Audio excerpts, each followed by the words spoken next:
Good morning, everybody. I'm recording this early on a Sunday morning, and I was just reading a really, really good LinkedIn post by Richard Vanderbloom. He's a marketing expert, a LinkedIn guy, and I was looking at the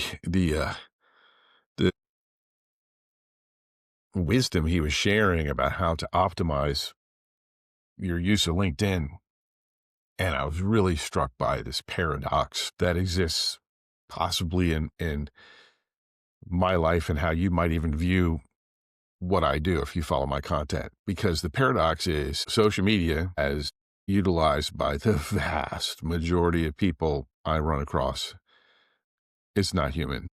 Like their strategies, tactics are not human. I run across this all the time. These are good people, some of them dear friends of mine that have bought into the automated. I wonder if it's fatigue, because it's not greed. I know these people, so it's not greed, but they bought into the lie that they have to send all of these DMs and they have to follow these strategies. And I am not saying don't do that. I'm saying you don't have to. So this is probably going to end up being a podcast and not an under the hood episode, but my team's going to do it. So here's my thing. Do you have to use social media? Well, what's your vision? Right? So it shouldn't be that you have to do anything. It should be, what is my vision and vision? That your vision. That's my new word. What's your vision? What is your vision and mission for your business, your life, your mission? Like, what are you trying to achieve? So, for example, if you were a successful owner of a small professional services firm, you've got a deep network, you are an expert at what you do, I would tell you right now, you don't have to do social media. The good news is, if you're that person, the chances of you seeing this video or post is zero, because you're already not using social media. like the people that don't have to use it aren't. So I just want to move that aside. So if you are seeing this, if you're hearing it, first of all, thanks. I mean, you're expending some of your lifetime listening to me. And I want to let you know that, unlike a lot of people, I really respect and appreciate that. So here's my deal. If you're on social media, you've already sort of made a decision and you have to use it. So here's my thing. Let's use it on purpose. Let's use it as the tool it is, and understand that it's not Swiss Army knife. It doesn't do everything, right? And even Swiss Army knives, they're certainly not the best knife, certainly not the best screwdriver, and certainly not the best pair of scissors ever if you've tried to use those janky little ones. So here's the deal. What is social media really good for? And so I'm just going to peel back the curtain on myself. I work with a friend of mine, John Lusher, Social Buzz Lab, and his team, Sammy and Dawn Riley, mother and daughter team, and they are freaking brilliant and awesome. And they're mine. They work with a couple other people so far, but eventually I am going to, like all successful entrepreneurs, get the talent. They know I want them, so that's fine. But I made a decision, and a lot of this is influenced by lots of face-to-face time with John Lusher, a friend of mine who lives in my hometown, but also works nationally, internationally, and is a stone cold expert at leveraging social media for results, right? I hired them. I made a strategic leadership decision about resource allocation. And so John's going to see this because he sees everything I do, and he's managing the social media strategy, and Sammy is executing it, and she's going to be they're going to see this and they're probably going to laugh, but it starts off with faith, right? I hired John not to do necessarily specific tasks, but I hired him to increase the resources that could be applied strategically to social media. And the reason being is my vision and my mission is beyond my individual capabilities to drive the results that have the amount of impact that I believe, A, to be called for by Jesus, right? And B, what I believe my talent or the power of my message can do, right? So instead of deciding because of my comfort zone and my limits, if you follow my content, you know that I've got some stuff going on. Like, instead of deciding that my reach was limited by that, I decided to invest in other people. And this is the beauty. Social media is a tool. It has rules. Those rules change a lot. And I decided that the pathway for madness for me was trying to stay on top of the rules. And I've exported that madness or genius to John and his team. It's his job to be on top of all that stuff. And he's freaking amazing, right? But at the same time, I'm a really good marketing expert, right? But my channels, the ones that I use the best, the ones that I think I'm the best in the world at, are human to human, right? Is there overlap in social? Absolutely, right? But I'm not trying to manage all the strategy, all the actions, every bit of it myself, because I accepted that it's social media, not social. I accepted that I could make decisions about resource allocation that would drive more success in the marketplace because I want it. I am here doing these things because over time, not one day, but over time, I have come to believe that it's a fight worth fighting.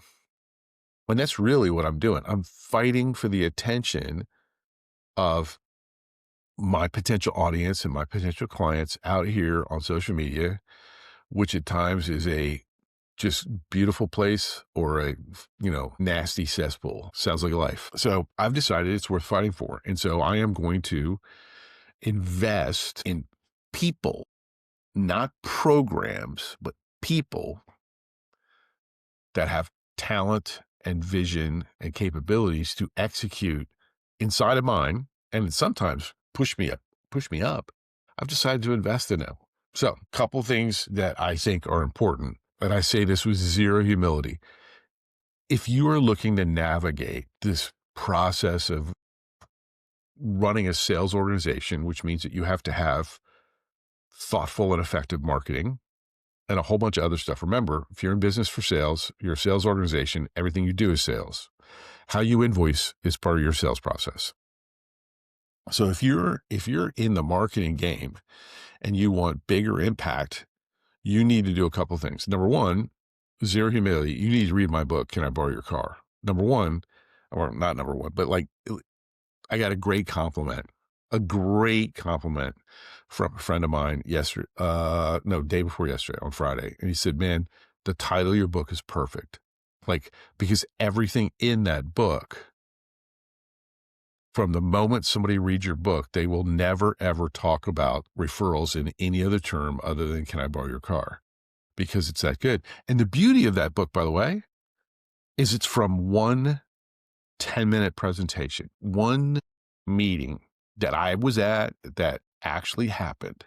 So it's a real story about real people. So my book gives you the culture of how to do human to human work, how to really understand kind of the rules of the road on how to be a human and do this referral, do this collaboration thing.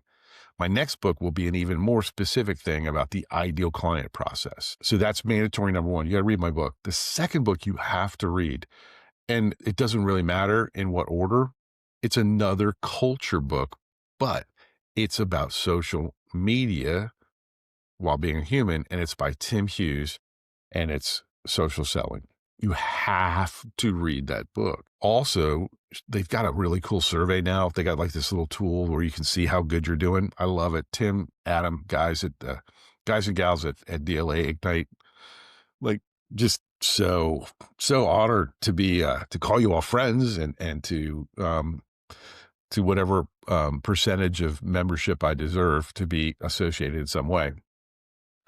But Tim nails it. Like absolutely nails it. And if you're not following his content and Adam Gray's content and you actually want to maintain and increase your humanity, you're a fool, right?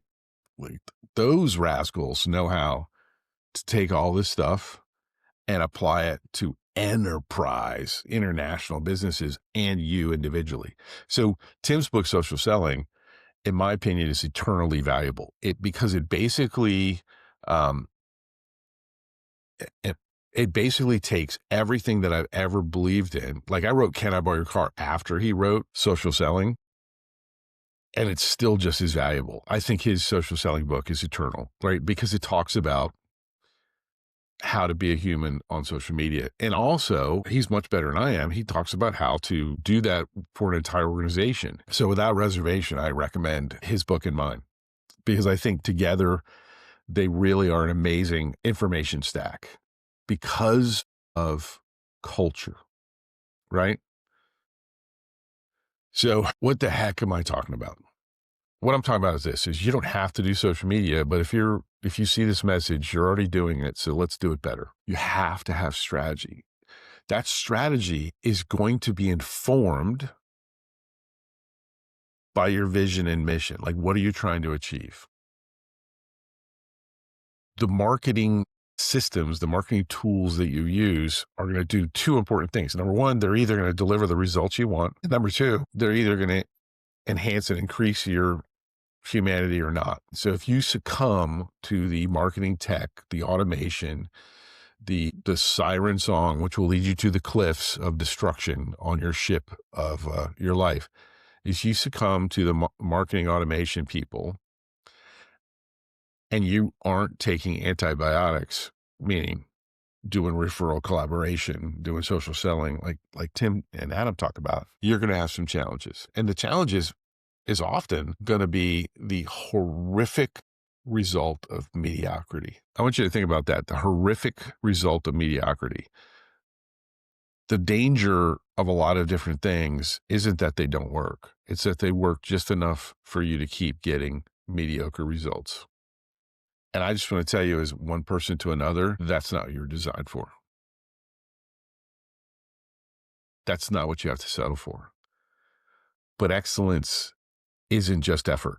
Excellence is also strategy. And if you want to be human in this social media world and the coming realization that it's an AI world, if you want to be human and you want to have big impact, you got to have strategy. Strategy means you have to learn.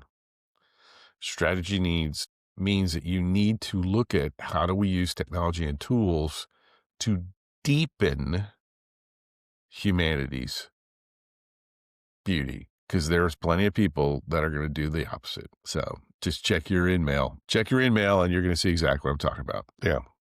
So hope this has been moderately interesting. I hope that you have gotten something out of this. And most of all, I hope that you feel just a little bit more confident about A, your value, B, the possibilities that you have. So get out there, be human, be intelligent, read Tim's book. I mean, please buy mine, but read Tim's book. Come on.